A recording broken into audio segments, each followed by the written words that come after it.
ሰላም ሰላም ውድ የዩቲዩብ ቤተሰቦች እንዴት ናችሁ? በያላችሁበት ሰላምታዬ ይብዛልኝ። እንግዲህ ዛሬ በአዲስ ስራ ወይም ደግሞ በአዲስ ቪዲዮ መጥቻለሁ። ዛሬ የምናየው እንግዲህ ስለ ዩኒቨርሳል ሲሪያል ባስ ወይም ደግሞ ዩኤስቢ ነው ማለት ነው።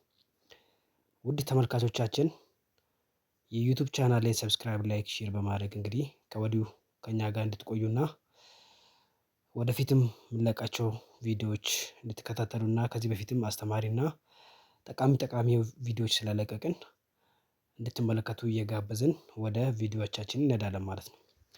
ዛሬ እንግዲህ ወደ ዩኤስቢ ወይም ደግሞ ዩኒቨርሳል ሲሪያል ባስ ስንሄድ ዩኤስቢ ምን አይነት ጥቅሞች አሉትና ከምን አይነት ስራዎች ወይም ደግሞ ከምን አይነት ኮምፖነንቶች ወይም ደግሞ ከምን አይነት ኬብሎች ተሰሩ የሚለውን አብረን ዘርዘር አድርገን የምናየው ይሆናል ማለት ነው።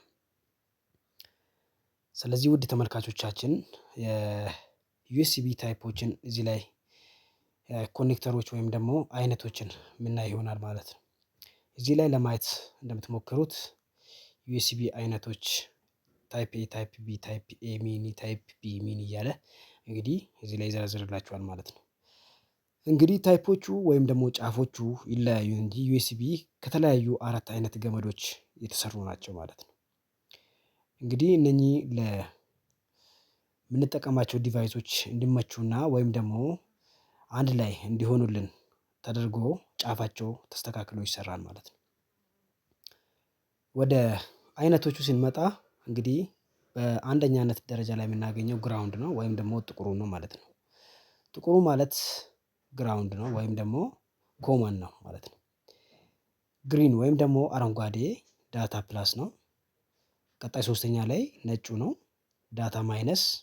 አራተኛ ላይ ደግሞ ሬድ ወይም ደግሞ ቪሲሲ ቮልቴጅ ኮመን ኮሌክተር ይባላል ማለት ነው። እንግዲህ ውድ ተመልካቾቻችን ዩኤስቢያችን ከተለያዩ አይነት አራት ገመዶች ይሰራል ማለት ነው። ውድ ተመልካቾቻችን ከታች ወደ ላይ ስናይ ቀይ፣ ነጭ፣ አረንጓዴ፣ ጥቁር እያለ እንግዲህ ዩኤስቢ አይነቶች ናቸው ማለት ነው። እነኚህ በውስጡ ያሉት ገመዶች ናቸው ማለት ነው። ፒኖቹን ደግሞ እስቲ ወደ ታች ስናይና ጥቅሞቹን አብረን እስቲ ለማየት እንሞክር። ፒን 1፣ ፒን 2፣ ፒን 3፣ ፒን 4 እያለ ይሄዳል ማለት ነው። አንደኛ ላይ ሬድ ወይም ደግሞ ቀዩ ቮልቴጅ ፕላስ ነው ማለት ነው። ወይም ደግሞ ቮልት የሚያወጣልን ማለት ነው። ዩኤስቢ እንግዲህ እስከ 5 ቮልት የማውጣት አቅም አለው ማለት ነው። በአጠቃላይ ዩኤስቢ 5 ቮልት ያወጣል ማለት ነው። ነጩ እንግዲህ ዳታ ማይነስ ብለናል። አረንጓዴ እዚህ ጋር ደግሞ ዳታ ፕላስ ብለናል። ጥቁሩ ደግሞ ኮመን ወይም ደግሞ ግራውንድ ነው ብለናል ማለት ነው። አሁን ደግሞ ወደ ሌላ ዩኤስቢ ታይፖች ስንሄድ እስቲ እዚህ ላይ በስክሪን ላይ ለማየት እንደምሞክረው እንግዲህ ታይፖቹ ናቸው እነኚህ ጫፎቹ ናቸው ማለት ነው። ለስልኮች ወይም ደግሞ ለፕሪንተሮች፣ ለኮምፒውተሮች እንዲመቻች ተደርጎ የተሰሩ ጫፎች ናቸው ማለት ነው። እዚህ ጋር ስናይ እንግዲህ ዩኤስቢ ታይፕ ኤ አለ፣ ታይፕ ቢ አለ፣ ታይፕ ማይክሮ አለ፣ ዩኤስቢ 3.0 አለ፣ ዩኤስቢ ሚኒ አለ፣ ዩኤስቢ ሲ አለ። ታይፕ ሲ የሚባለው አዲሱ አይነት የአንድሮይድ ስልኮች ናቸው ማለት ነው። ታይፕ ሲ የሚባለው ማይክሮ ዩኤስቢ ቢ የሚባል አለ። እነኚህ ዩኤስቢ አይነት ታይፖች ወይም ደግሞ ኮኔክተሮቹ አይነቶቹ ናቸው ማለት ነው። በመጨረሻ እንግዲህ የዩኤስቢ ጥቅም ስንመለከት እንግዲህ በዘርፈ ብዙ ጥቅሞች አሉት ብለናል። እዚህ ላይ ስክሪን ላይ ለማየት እንደምትሞክሩት ካሜራም ፒቲፒ መጠቀም እንችላለን። ሚዲያ ዲቫይስ ኤምቲፒ መጠቀም እንችላለን። ዩኤስቢ ፒሲ ኢንተርኔት ሼር ማድረግ እንችላለን። ዩኤስቢ ስቶሬጅ ወይም ደግሞ ዳታ ከኮምፒውተር ወደ ስልክ፣ ከስልክ ወደ ኮምፒውተር ማድረግ እንችላለን ማለት ነው። ዛሬ እንግዲህ ከስልካችን እንዴት ነው ወደ ዩኤስቢ ወይም ደግሞ ከስልካችን ወደ ፒሲ ወይም ደግሞ ወደ ዲስክቶፓችን እንዴት ነው ኢንተርኔት ማሳለፍ የምንችለውን የሚለውን በዋናነት የምናየው ይሆናል ማለት ነው። ስለዚህ ዩኤስቢያችንን ከሰካን በኋላ በሁለተኛ ላይ የሚገኘው ዩኤስቢ ቴትሪንግ የሚለውን እንግዲህ ለኢንተርኔት አክሰስ የምንጠቀምበት ነው ማለት ነው። ዩኤስቢ ኬብላችንን ከሰካን በኋላ እንግዲህ ምርጫዎቹ ናቸው እነኚህ አራቱ አይነቶች።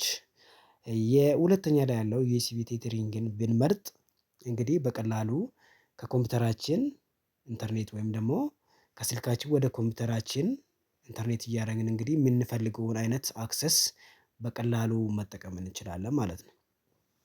ስለዚህ ውድ ተመልካቾቻችን ዩኤስቢያችሁን እንግዲህ በያላችሁበት በየቤታችሁ እንግዲህ ወደ ኮምፒውተራችሁ ዩኤስቢ ቴተሪንግ ኮኔክት አድርጋችሁ እስቲ ያለውን አስተያየት ሀሳብን እንግዲህ ለእኛም እንድታካፍሉንና ያላችሁን ዩኤስቢ እንግዲህ በየቤታችሁ እንድትጠቀሙበት እያል ሀሳብ አስተያየታችንን እየሰጠን እንግዲህ እኛ ከወዲሁ ውድ ተመልካቾቻችን